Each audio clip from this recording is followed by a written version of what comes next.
memberikan balasan, kesimpulannya adalah dia tidak mau menjawab. Nah, itu ditulis di beritanya.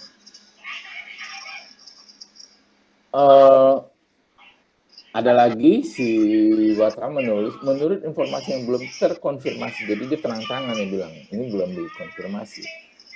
Nah, terhadap pernyataan gini, sumber itu publik harus menyadari bahwa ini kemungkinan salah gitu.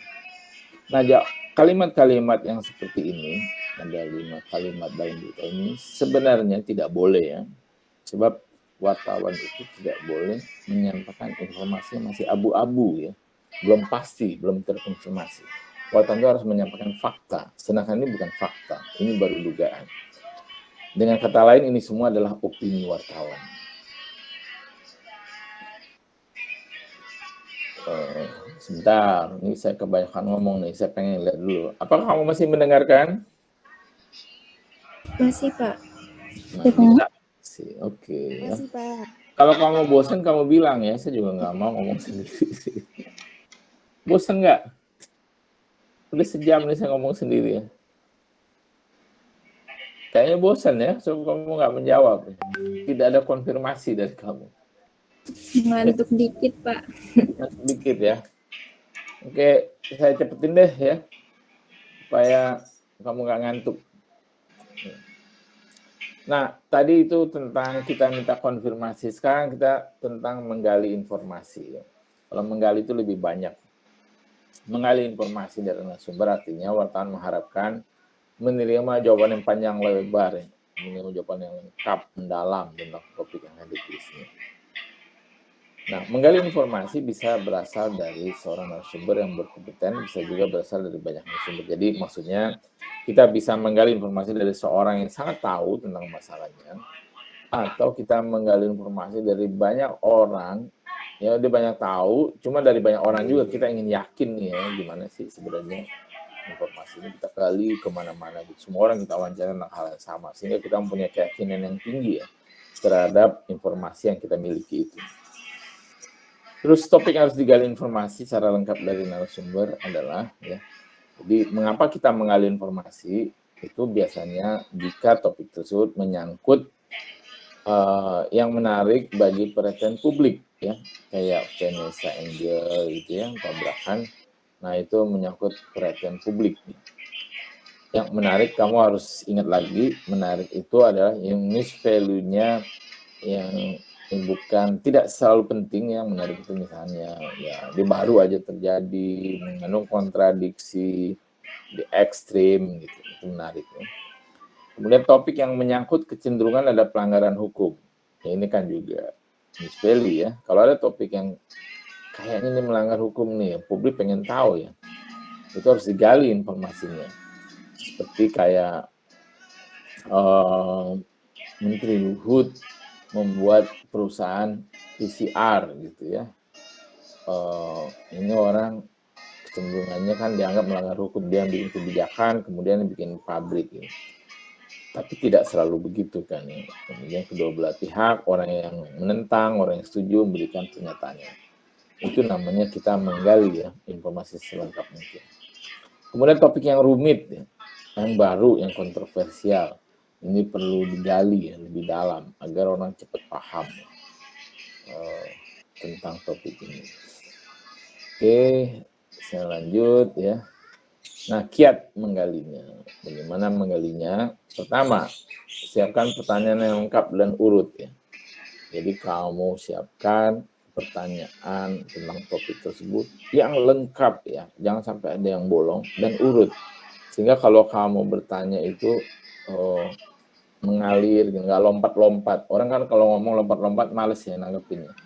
Ini ngomong apa sih tadi, ngomong A, sekarang ngomong B gitu. Itu nggak urut, jadi kamu siapkan yang urut. Nah, ini penting juga gunakan bahasa Indonesia yang baik dan benar ya.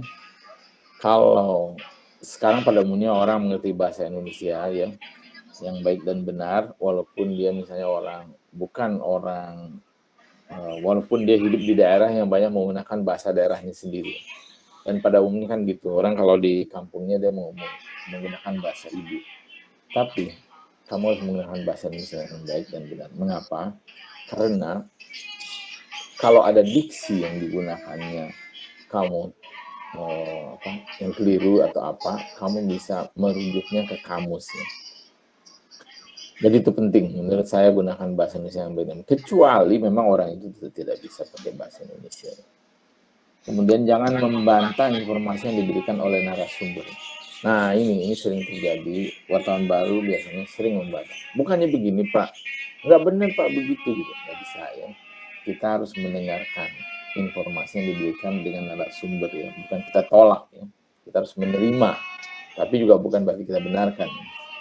Nah jika ada informasi, data atau fakta yang berbeda yang dimiliki wartawan harus mengungkapkannya dengan fakta ya. Mengemukakan data tersebut atau fakta tersebut dengan baik dan sopan ya.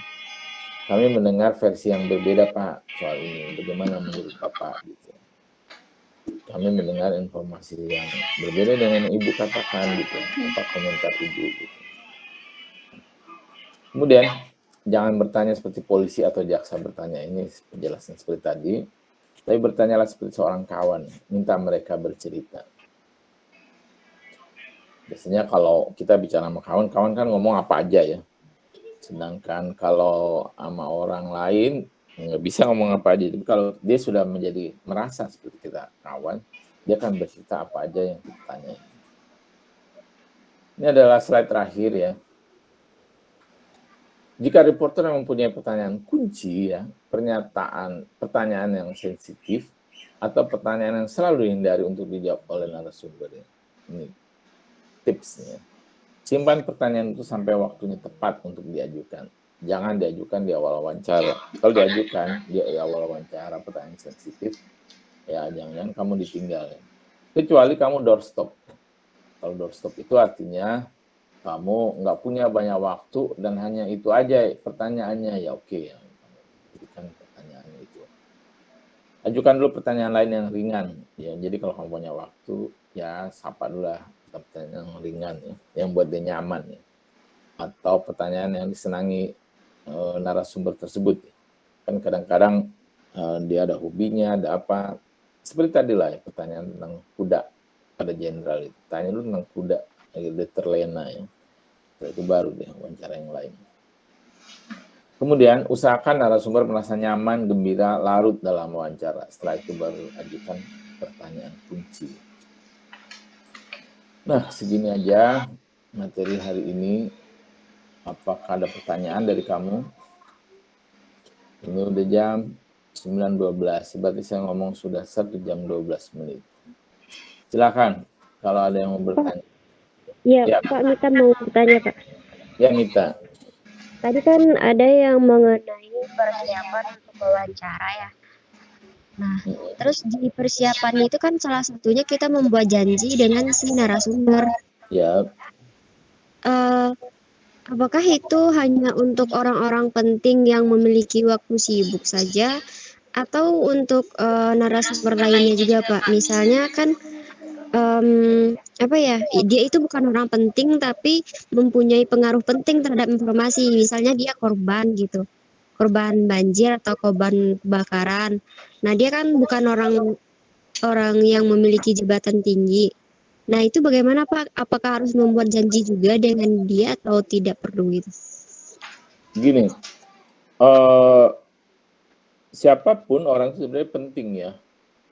Kalau kita wawancara seorang, kita harus menganggap dia orang penting. Walaupun dia rakyat jelata ya, atau pengemis atau apa, dia tetap orang penting. Yang kita sebut, kita buat janji itu adalah wawancara eksklusif ya. Wawancara eksklusif hanya dengan dia saja ya. Dan wawancaranya biasanya mendalam. Yang kedua ya, itu yang kita wawancari adalah topik-topik yang eksklusif juga ya, bukan tentang kejadian yang spontan atau tentang kecelakaan atau malapetaka atau accident apa ya yang terjadi di luar dugaan.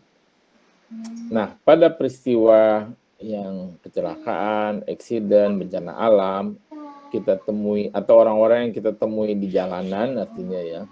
Nah, itu kita tidak perlu membuat janji ya. Termasuk dengan pejabat yang kamu anggap orang penting ya. Nah, pejabat kalau misalnya dia sedang mengunjungi misalnya korban Semeru ya, kita ketemu dia, kita kan tentu nggak perlu buat janji. Tapi kalau kita ingin wawancara yang mendalam dengan dia, kita bikin janji yang bikin waktunya panjang yang terpakai. Kita bikin janji di situ, Pak gimana kalau saya ingin wawancara yang lebih dalam nih tentang ini dengan Bapak tentang misalnya apa kebijakan Kementerian Sosial untuk mengatasi bencana alam yang terjadi sejak tahun 90 atau 80 sampai dengan sekarang ya. Apa saja itu kebijakannya? Apakah ada perubahan-perubahan atau bagaimana, di mana saja kejadiannya? Nah, itu kan dia nggak mungkin menjawab ketika itu. Dia harus menyiapkan data, menyiapkan meminta sekretaris atau humasnya membuat penelitian dulu atau mengumpulkan clippingan atau dokumentasi di kantornya.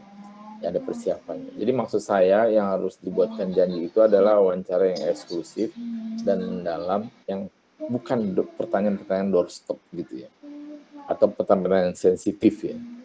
Kalau pertanyaan sensitif dia nggak mau menjawab di jalan. Misalnya begini ya, kamu ingin lebih tahu tentang Erlangga Hartarto yang dianggap berselingkuh dengan perempuan Indonesia yang tinggal di Jepang dulu ya.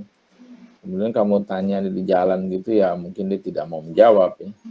Tapi kalau kamu bilang, Pak, saya ingin wawancara yang agak lengkap, mendalam, bagaimana versi Bapak tentang isu tersebut gitu ya.